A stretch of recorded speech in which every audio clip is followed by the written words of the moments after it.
help me po muna na i-like at saka i-share itong live natin ha. Importanteng mag-like and share para guys kakalat ito sa taong bayan. Okay? Sabay-sabay muna tayong mag-like and share sa Donmar TV.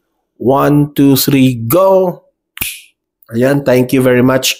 And also guys, importante po ha, sa mga bago pa lang dito sa aking channel, mag-subscribe na po kayo. Kasi kung mag-subscribe kayo, lagi kayong updated sa ating mga balita at magno-notify yan sa mga cellphones ninyo kung nagla-live na tayo or kung merong breaking news. Okay? So, importante pong mag-subscribe. So, sige, sabay-sabay tayong mag-subscribe sa Donmar TV. Ready? 1, 2, 3, go! Ayan, nakasubscribe na ba lahat?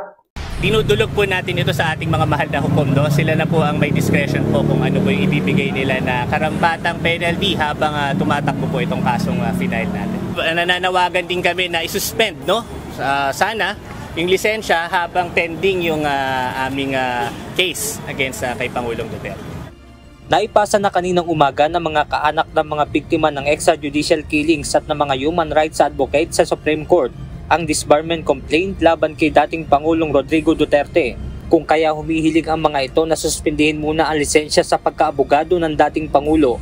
Ayon kay Attorney Vicente Jaime Topacio, may mga nalabag umano sa Code of Professional Responsibility ng isang abogado si Duterte. Kabilang dito ang ginawang pagmumura, pag-amin sa umunoy pagpatay, pambabastos sa kababaihan noong nasa House Quadruple Committee hearing at pagpresenta nito na maging abogado ni Vice President Sara Duterte. Alam mo, napaka-stricto nga no, ng canon, sabi ko sa inyo, na hindi lang siya basta during or while practicing no, yung law na sinasabi. Ito ay talagang yung pagkatao ng abogado na tinatawag natin. At yung mga pronouncement yung mga announcement niyan, kami ay naniniwala na pasok siya doon, no? At covered siya ng mga violations ng sinasabi nating mga canons na yun. Kabilang sila Yori Pasco at Rosenda Lemita sa mga complainants na kung saan naniniwala sila na nalabag ng dating Pangulo ang karapatang pangtao matapos masawi sa drug war operation. Dahil ang isang abogado po ay siya po ang magtatanggol ng karapatan ng bawat Pilipino, lalo na po ang mga mahihirap na kagaya namin na pinaslang ng wala man lang proseso hanggang sa ngayon. Bilang mga biktima, malinaw na salungat sa prinsipyo ng karapatang pantao ang kanyang mga ginagawa at ginawa. Ang karapatan ng mga mamayan ang siyang dapat nananaig sa ilalim ng batas. Ang mga salitang binibitawan ni Duterte ay patunay na wala siyang paggalang dito. Para naman kay Cristina Palabay, Secretary General ng Karapatan, tila pambabastos sa mga abogado ang ginawang ito ng dating Pangulo. Tingin po namin, dinuduraan ni Duterte ang propesyon ng abogasya sa bawat salitang binitawan niya, lalo na nung siya'y nanunungkulan magpahanggang ngayon sa mga committee hearing sa Senado at Kongreso.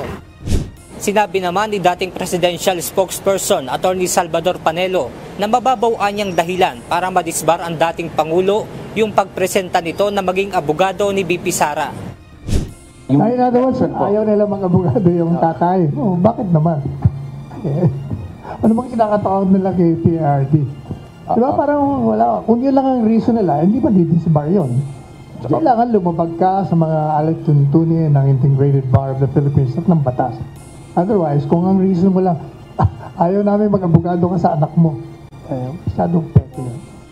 Kaya naman, yung sinasabi ni Bangag na problematic president, actually, si Bangag at ang gobyerno niyang mga kawatan ang nagbibigay ng problematic president sa inyo, sa taong bayan, sa mamamayang Pilipino, dahil sa kanyang pagngiwi, sa kanyang pagiging addictus benedictus, sa kanyang mga polisiyang pangmangmang o pang-adik lamang.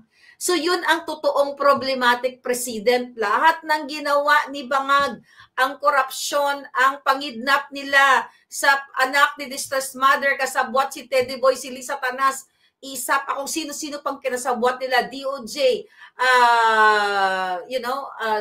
DFA. So yun ang totoong problematic president na nagbibigay ng problema sa ating bansa. Imagine mo, no less than the president and the first lady ay sangkot sa kidnapping, sa smuggling at kung ano-ano pang kadyotahan. Yan ang totoong problematic president, bangag. Bangag na bangag ka dahil wala ng pag-asang ang taong bayan na sumunod kayo sa batas dahil hawak ninyo ang batas. Wala ng batas sa Pilipinas, wala na kayong kinatatakutan. Kaya nga dapat nga mag-speak up na ang taong bayan at ang mga polis at ang mga sundalo ay dapat ay panagutin sila dahil ngayon kayo mga palangga, dahil hindi kayo kumikilos para kampihan ninyo ang taong bayan at labanan ninyo ang korupsyon ng gobyerno ni Bangag. Yan ang totoong problematic president since day one na umupo si Bangag dahil kitang-kita nyo naman na transparent ang kanilang pagnanakaw. Kitang-kita nyo naman, mga brusko, na dapat accountable itong mga hinayupak na ito sa paglalansi sa taong bayan. Sila ang tunay na nagbibigay ng problema, hindi yung INC. Nang gulo ba ang INC? Ang tunay na binabanggit ni Bangag na problematic president ay yung ginagawa niyang hindi niya alam, sabi nga ni Inday Sara, ay hindi niya alam kung papaano maging presidente kasi wala siyang leadership. Kasi ang favorite thing to do niya ay suminghot-singhot lang ng pulburon. Wala siyang utak dahil nasunog na ng pulburon. Pirma-pirma lang, basa-basa lang, ngiwi-ngiwi lang. Yan ang katotohanan, mga kababayan.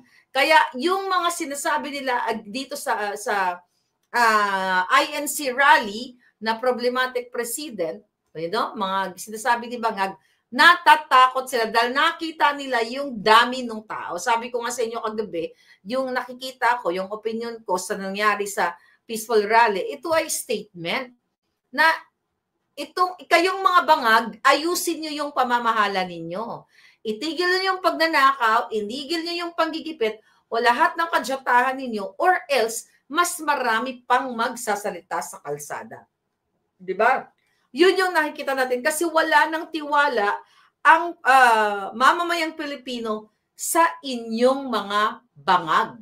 Yan ang tunay na problematic, hindi president, ikaw ay problematic president. Diba? Hindi president problematic president dahil punong-puno ng problema ang ibinigay mo sa taong bayan. Ngayon, mga palangga, ano ang breaking news natin? Okay? Another problematic. Alright? Okay. Hindi kayo gumagalaw dyan. Okay. Here we go. Habang tayo ay problematic, kayo dyan, wala kayo masaing, wala kayo pambayad sa kuryente, pambayad sa tubig, pang tuition fee ng anak nyo, pang ospital, lahat ito'y nararamdaman ninyo. Ang inyong mga cabinet secretaries, mga palangga, the other day pala, ay lumilipad na papuntang Thailand. Sa Koh Samui. I don't know kung tama yung pagkipigas ko. Sino ang taga-Thailand dito? Okay, bibigyan ko kayo ng homework, ha? Bibigyan ko kayo ng assignment. Okay, Miss Cathy Binag, you're here. Bibigyan ka ng assignment palangga. Okay? Habang kayo ngayon ay namumroblema sa buhay ninyo, ang mga cabinet secretaries ay pupunta sa Koh Samui, KOHSAMUI, kung para siyang counterpart ng Maldives, di ba? You know Maldives. Ano? Tama? Koh Samui? Oh, whatever. I'm not Thai naman. Koh Samui. Okay. Alright? Koh Samui. Okay. Koh Samui basa ko. Anyway, hayaan mo na. O kung Samui, di ko kung Samui. Anyway, so ngayon, the other day, tama yan. Ito, yan yung spelling. O yan. Ayan. Koh Samui. Okay? So, Samui. Sabi ni Marides. Okay, here we go palangga. Habang kayo, dahil weekend ngayon, habang kayo ay naghihirap, ang mga cabinet secretaries, gamit ang pera ninyo, ay pupunta, ang iba, nauna na sila, dahil a-attend sa kasal ni Altenco. Multi-million ang kasal sa Thailand, Bangkok, Thailand. Yes, sabi ni Kati B, andito pala si Palangga. Okay, yaan. O, alam mo ba yan, Palangga? Baka naman pwede kang maghanap ka ng invitation ng mga kakachikan bumbo mo dyan. Ang question ko, di ba, sino si Altenco? Siya lang naman ang PAGCOR chief. Siya lang naman, at ayon nga yan sa ating mga puting ahas in the past, ay kumukolekta si Lisa Tanas sa PAGCOR ng 100, noon pa yun itong balita ko sa inyo, pag-upo pa lang nila, 150 million a week si Lisa Tanas sa PAGCOR. Hindi ko lang alam ngayon kung magkano na ang kolekta ni Lisa Tanas. Kagabi, pinag-usapan natin na gusto nilang i-privatize ang casino kasi si Lisa Tanas ay kukubra din. At sino ang nasa PAGCOR? Si Altenco. Now, ngayon ikakasal ang anak ni Altenco diyan sa Bangkok na yan, sa Samoy na yan, sabi ni island daw yan. Yun na nga, island yan. So ngayon, ito yung duty ninyo para sa taong bayan. Lahat ng nasa Thailand, total weekend naman, pumunta kayo doon. Mag-picture kayo, videoan ninyo, isend nyo sa akin. Andyan naman yung ating email, Maharlika Network, o i-post ninyo. Dahil hindi lang po cabinet secretaries ang pupunta dito, pati mga kongresista at mga senador na invited dito sa kasal ng anak ni Altenco. Question, hindi ba ang kasal ay milestone yan ng buhay mo? Napagod na ako sa kapupudpod. Hinanap ko ang Facebook ng anak niya. Diba? Hinanap ko din si Altenco. Wala akong makita na early announcement. Ang kasal ipinagmamalaki yan. Yes, mag-plane po kayo going to Koh Samui, sabi ni You and Die in Thailand. O yan. So, di ba, ang kasal yan ay pinangangalandakan yan. Lalo na kung opisyal ka ng gobyerno. Di ba, you're very proud. Lalo na kung pinaghirapan mo yung perang pinanggastos mo sa kasal. Unless na lang kung ang paggagastos sa kasal ay ninakaw sa kaban ng bayan. Di ba? So, yun ang titignan ninyo. Kung ang kasal ay pinaghirapan mula 5 duling hanggang sa kaduluduluhan, dapat yan very proud ka. Pero kung ang kasal, ang pinanggastos ay pera ng taong bayan, ay itatago talaga yan ng ikinakasal. So ngayon, ang tanong ko sa inyo, papayag ba kayong nagugutom kayo dyan ngayon? Wala kayong pambayad sa kuryente. Hirap na hirap kayo, nagkakapatayan, may bago ako nakita, estudyante, hinablot na naman yung ng riding in tandem, yung kanyang telepono, 'di ba? Ng mga bata pa rin daw yung mga teenager pa rin yung hablot, nagbabalikan na yung krimen. Samantalang ang mga cabinet secretaries ninyo nagtatago sa inyo. Ang mga kongresista, ang mga senador, itinatago, takot na sila mag-post. Kasi nga naman, ang gagastusin nila ay pera ninyo. Imagine nyo, very expensive yan, according to our source, napaka-expensive ng lugar na yan. Maldives. At lahat halos na mga hotel doon sa island na yon, nakabook na sila. Kaya panawagan dyan sa ating mga kababayan, dyan sa lugar na yan, ay mag-snapshot kayo. Picturean nyo, videoan nyo, at isend nyo sa amin or i-post ninyo ng bonggang-bongga. Alright? Sabi ni Rio Brown, 1 draw lang yan sa loto. Solid solved na ang gastusin. Okay? Okay. Now what, mga palangga? Papayag na lang ba kayo? Ang napag-alaman natin, 5 days sila nandoon. Alright? Shout out sa mga Filipino singers dyan sa Koh Samui. Samui, paki-take ng video picture, sabi ni Eds Villamor. Sa airport pa lang, videohan nyo na, picturean nyo na. Kung kayo ay concerned, di ba, kayo ay dapat ay magiging citizen, ano tawag sa inyo? Mga volunteer kayo, di ba? O kayo ay mga social media volunteers. Di ba? Kasi hindi naman yan iulat ng mga mainstream media. At sabi ko nga, halos lahat daw po doon na mga hotels, na mga 5-star, o kung may 7-star hotel doon, ay nakabook ang mga politiko. Saan sila kumuha ng pera, mga buwaka ng Genemes na ito? Diba? Pera nyo yun. Doon sila, nagdadala sila. Kaya tignan ninyo, imbes na magpakasal sa Pilipinas, ang daming island sa Pilipinas, ang gaganda. maari iniiwasan nila yung scrutiny ng mamamayang Pilipino kasi nga naman mapipicturan sila dahil walang nakakalusot eh. Nung Duran-Duran, 'di ba? Nakalusot ng may nakuhang picture, may na-send kay SAS. So yun, maari yun ang kinatatakot nila. Kung pera mo to, bakit kailangan mo isekreto? Kasi kung pera mo yan, nakita mo yan, mga proud, yung mga kinakasal, di ba? Proud sila ahead of time, ina-announce na parang may day 1, day 2, day 3, may mga ganun-ganun. Pero ito, bakit ito tinatago? Bakit itinatago ni Bangag? At saka si Bangag, si Tambaluso, si Lisa, pupunta din doon. Recently, chinek ko ang presidential communication, nag-speech pa si Bangag, di ba? Nagkaroon pa siya ng mga parang press-on.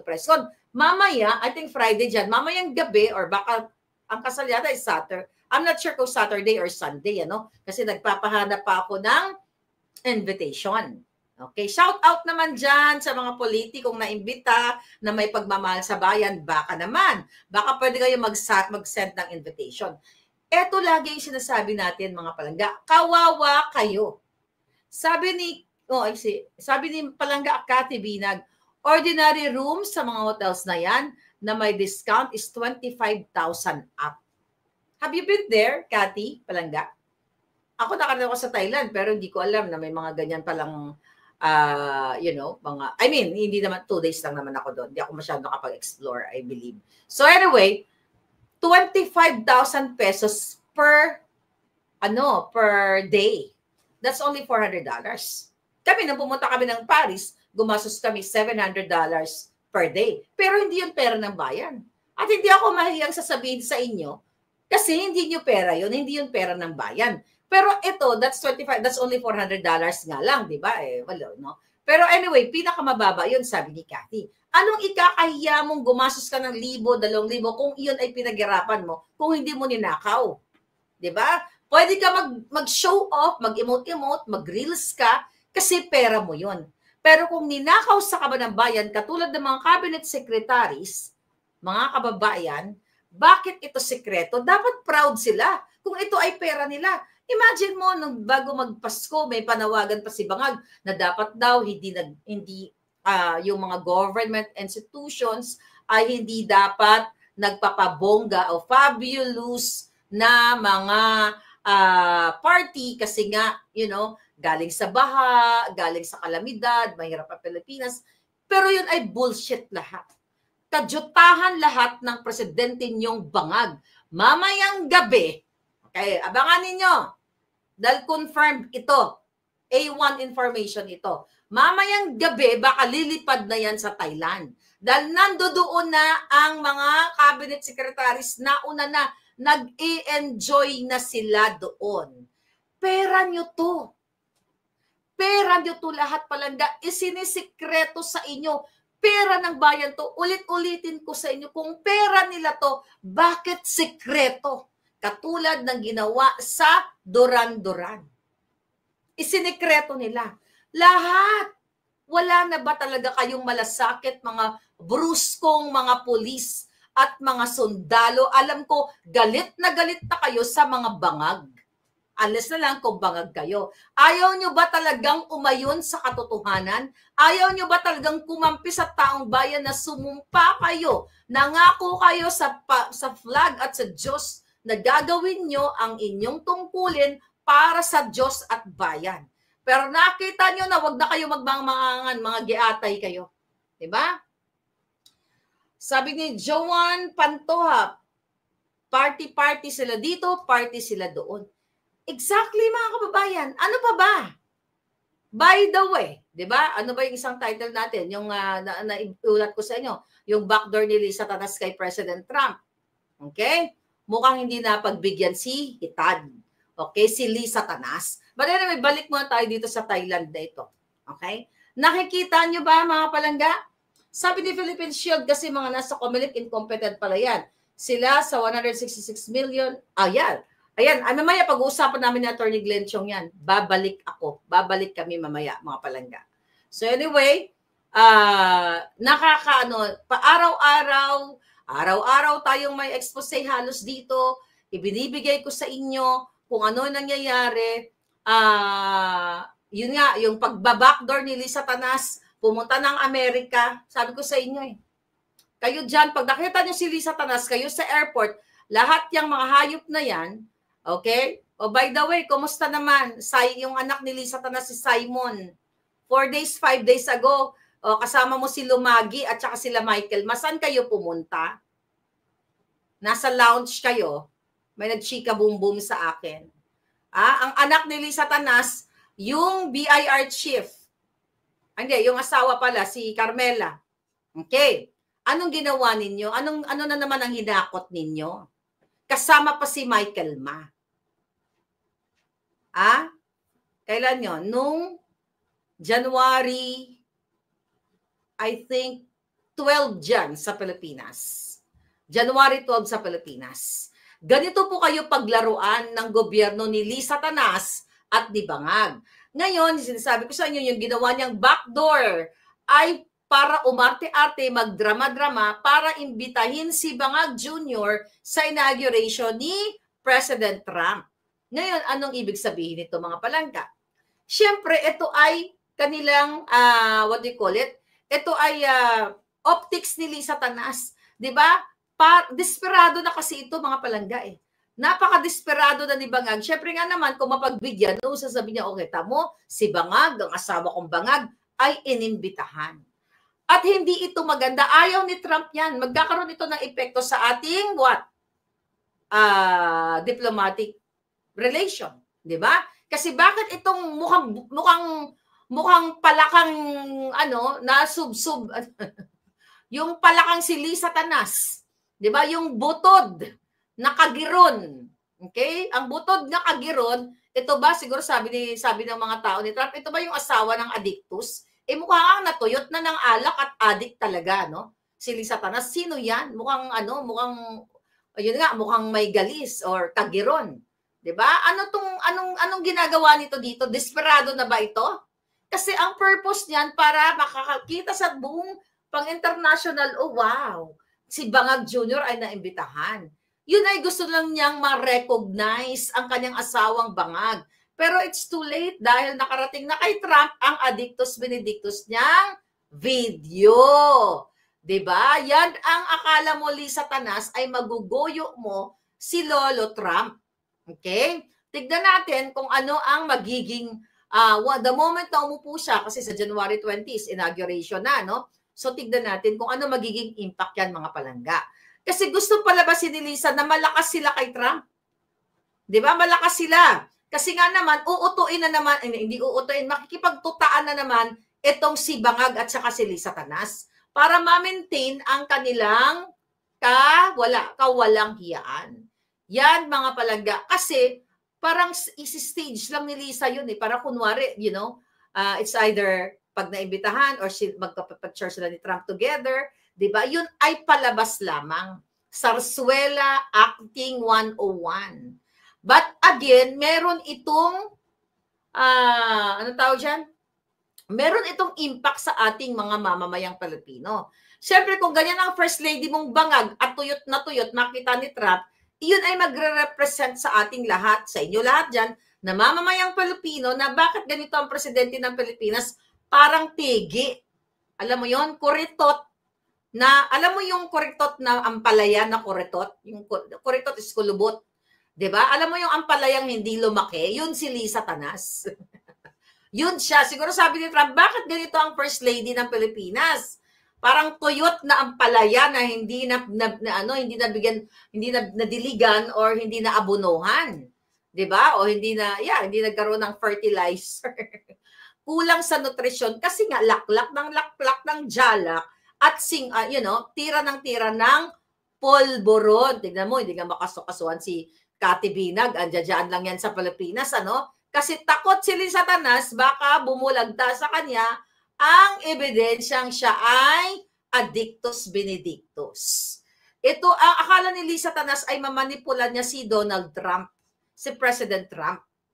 Akala niya, kaya niya lahat yung mga photo op eklabus niya na ginagawa niyang pagtapyas ng kanyang butod dyan sa kanyang mga picture. Akala niya lahat kaya niyang utusan o tapyasin mo yung katawan mo para maging kasing payat pa ako kay puso. Diba recently may mga, mayroon naman silang meeting na parang parang stick na lang si Lisa Tanas. Pero ang totoo, ang butod niya ay abot hanggang langit. Alright? So ngayon, ito ang ginagawa niya. Yung mga backdoor ni Lisa, mga palangga, hindi ito maganda para sa ating bayan. Dahil ito ay galawang pang-mafia. Di ba? Siyempre, pag mga diplomatic, ano yan, what you call it? Yung mga ganong klaseng communication o pag-uusap, meron tayong sinusunod na diplomatic etiquette. Di ba? May decorum, ika nga. Merong sinusunod yan. Hindi pwedeng magtatago si Lisa Tanas na mukhang nakuretot, tapos mag-acting doon, maglandi-landi siya ng kung sino man. Dahil sinabi naman ni Marcos Jr. niyan na si Lisa Tanas ginagamit yung kanyang kapangitan sa kalandian para pumayag ang tao sa kanyang kagustuhan. Not with Lolo Trump. That's not gonna happen. Kasi alam na ni Lolo Trump na adik si Bangag Jr. Alam na ni Lolo Trump na si Lisa Marcos ay addictus benedictus at kidnapper. Nakarating na yan, talagang kidnapper. Diba? So dito mo makikita kung ano ang agenda ni Lisa Tanas. Ang agenda ni Lisa Tanas at ni Bangag, again, mag-picture-picture, diba? Pang-aabuso sa kapangyarihan ng what? Okay? Kapangyarihan ng presidente na hindi naman siya presidente dahil siya ay isa lamang koritot pero ginagawa ang pang-aabuso, pangingidnap, pangsismagel, pagnanakaw, pananalo sa loto, at kung ano-ano pang mga kadyotahan. I think, nakikita ako dito, ngayon minarkahan na si Lisa Tanas. Di ba pumunta unang-una pumunta si Babes Romualdez doon, nagdrama-drama doon, kunwari. Isa pa yun. Nauna doon si Romualdez na, sabi ko nga, nag-fix ng mga papel ng Assassins for Me, okay? Para ako ay gurgurin dito. Ulitin ko, may affidavit po tayo dyan na yan ay si Babes Romualdez ay kasabwat ni Lisa Tanas ni Marcos Jr. para gurgurin ako dito. So again, pumunta doon, I think that was December, kay Lolo Trump para paimbitahan si Bangag. Pero kaso lang, hindi na imbitahan. Kaya magkakaroon talaga ng backlash to palangga sa kampo ni Lolo Trump. Kasi hindi mo maano si Trump, hindi mo ma-BS-BS yan. 'Di ba? Si Biden na nagjujulianin na, at si Kipay sino yan? Si ang pangalan nito? Si Kamala, okay? Ayun, pwede ni Lisang arte-artehan yan. Hindi pareho lang naman silang maarte, 'di ba? At pareho silang koritot. Pareho silang ampalayang mga losers. Alright? Jahas butod, sabi ni I remain. So ngayon, mga palangga, so hindi maganda yung ginagawa ng bangag na gobyerno na mag-backdoor si Lisa. Maliban sabi na backdoor nila, tinatransport nila ang pera ng bayan, pati sa pangdugoyo nila sa mga world leaders para what? Okay? Para sila'y naghahanda na kasi alam nilang hindi na magtatagal yung mga yan. Hindi na magtatagal yung mga jutang ginimis na yan. Darating ang panahon, kung hindi papantay ang mga paan yan, mga palangga, itignan na lang natin kung gagalaw itong mga bruskong mga palangga natin para manindigan para sa taong bayan. Sobrang nakakapagod na ang problema ninyo sa Pilipinas. Wala na po kayong makain. Imagine nyo, 25.9% ang mga taong nagugutom. Okay? 25.9, sabi ko kagabi, kung i-compute mo yan sa 100 million katao na meron tayo, that's 20, i-round off mo, 26 million. More than tayo 100 million. So, lumagpas pa ng 100 million mga palangga. So ngayon, itong ginagawa nila talagang hindi nakanais-nais. Nakakarimarim na party sa Thailand. Wala kang gagawin. Right? Sabi ni Russian, sana masunog sila. Okay? Okay. Ano sabi nito? Ni Palangga? Sa Pilipinas, habang ayaw ni Trump sa bansang korap dahil masayang ang aid nila. Alright? Sabi ni Philippine Shield, 140 million na tayo. 140 million na pala tayo. Di 26 times 4. That's that's another million. E di, ilan na tayo? Tama yung computation ko. 26 million. Okay? Kung tama yung figure mo, Palangga, or just giving an example. So ngayon, mga Palangga, at ang nakakaloka ngayon, dahil desperado na ito, mga bangag na ito, di ba? Ayaw nilang tigilan si Sara, impeachment, na feeling nila, na nakikita nila na mukhang hindi naman uurong itong impeachment ni Sara. Ang si PRRD naman ngayon, ididisbar na mga buwaka ng ina. Imagine ninyo, mag-80 years old na si Pangulong Duterte. What's the point? Kahit i-disbar nyo yan. Nakakatawa na lang itong bangag na ito. Bakit ngayon nyo lang, pinailan ng disbarment yan? Kasi ang reason nila, kaya i-disbar si Pangulo dahil sangkot doon sa, sa war on drugs na sinasabi nila na si Pangulong Duterte, ang lahat gumurgor, di ba? Nakirinig yun naman yan sa hearing na yan. So yan ang desperate move kay Pangulong Duterte, yung pagsampa nila sa disbarment na yan. Mga Palangga, isa na namang kabaliwan, isa na namang kabangagan ang ginagawa ng gobyerno ni Bangag. Di ba naghiring-hiring sila in aid of Jutang Ginimes legislation? Ano nangyari doon?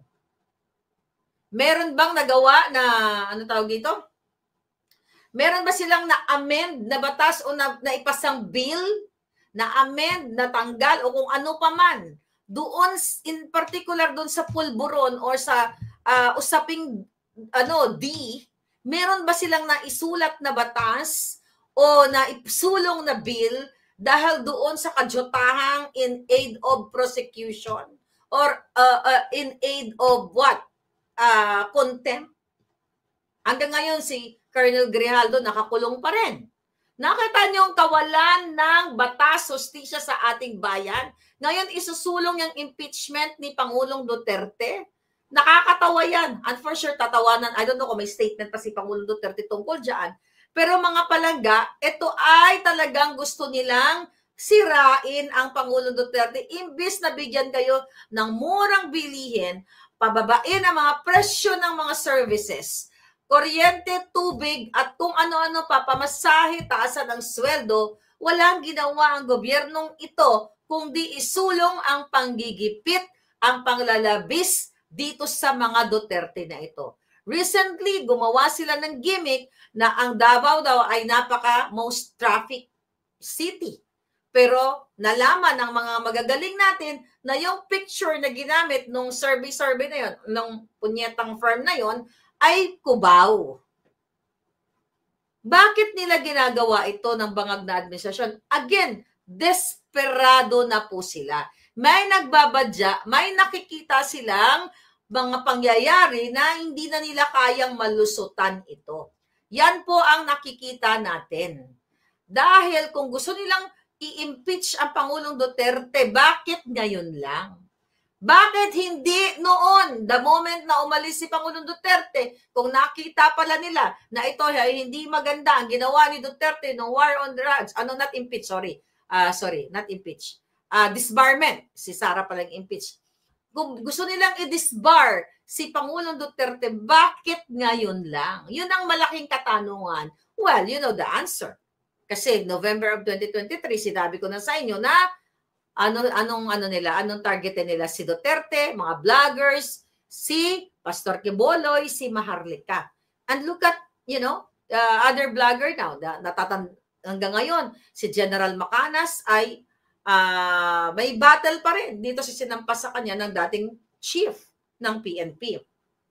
Si Ana Corda, ako may battle din at hindi ko rin sila inuurungan, 3 cases. And now si Kapitan Dado, ayan, inciting to sedition. Nakikita nyo, gobyerno ang gumagalaw sa amin. Gusto kaming gurgurin lahat. Kasi napakaingay ng bunganga namin.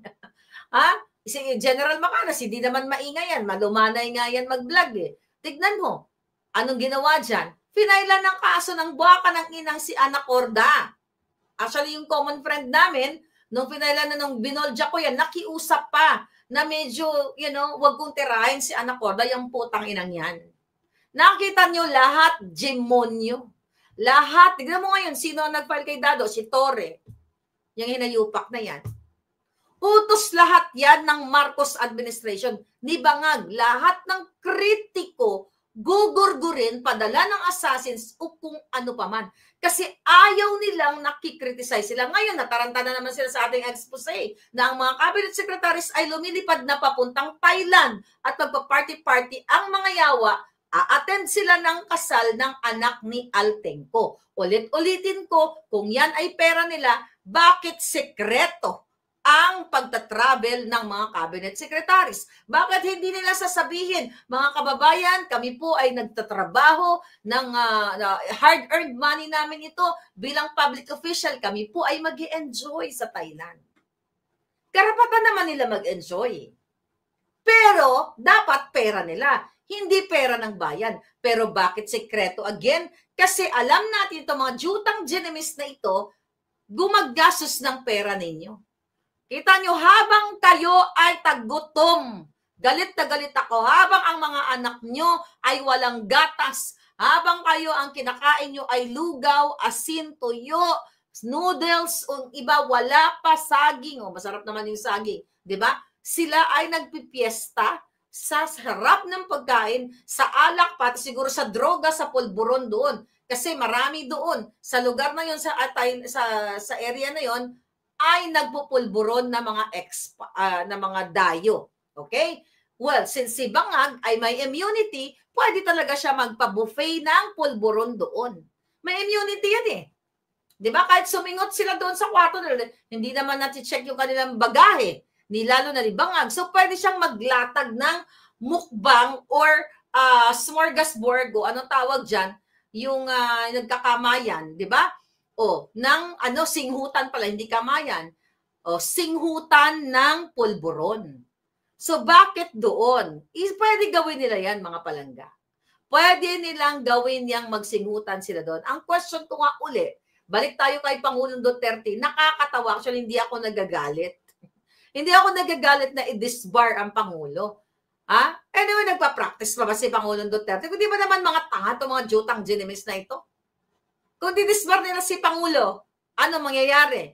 Kasi i-disbar mo lang naman yung tao kasi kung meron siyang ginawa talagang mali at katulad ng mga Bangag, katulad ng ginagawa nila kay Atty. Glenn Chong, gusto nilang i-disbar yan kasi ayaw na nilang, gusto nilang sirain yung karir, yung karera ng isang abogado. I-disbar nila para hindi na makapag-practice, para hindi na kumita ng pera at maapektuhan ang pangkabuhayan at ang buong persona ng isang tao. Si Pangulong Duterte, pag na-disbar ba nila, panalo sila.